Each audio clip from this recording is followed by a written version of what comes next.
হ্যাঁ ভাই বলেন কি খবর। বিজ্ঞানের একটা প্রশ্ন, বৈজ্ঞানিক যন্ত্রপাতি নিয়ে। উষ্ণতা বা তাপমাত্রা পরিমাপক যন্ত্রের নাম কি?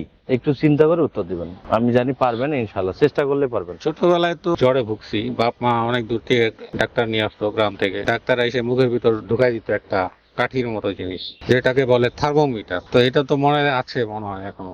উষ্ণতা বা তাপমাত্রা পরিমাপক যন্ত্রের নাম হচ্ছে থার্মোমিটার। থার্মোমিটার। তাপমাত্রা মাপার যন্ত্রের নাম হচ্ছে থার্মোমিটার। এটা তো সহজ, এটা তোমাদের মনে থাকবে ইনশাল্লাহ, মনে করি। তারপরে এটা মনে রাখার টেকনিক দিতে হবে, যেহেতু আমরা আপনার কাছে আসছি, মানে পরীক্ষা আসলেই পারবে।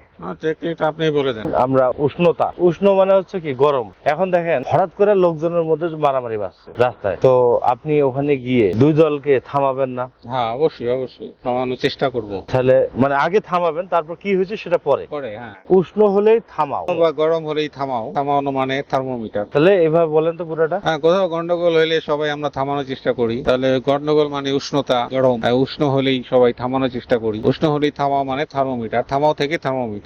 তাহলে এটা মনে রাখলেই তো আমাদের হয়। ওকে, থ্যাংক ইউ।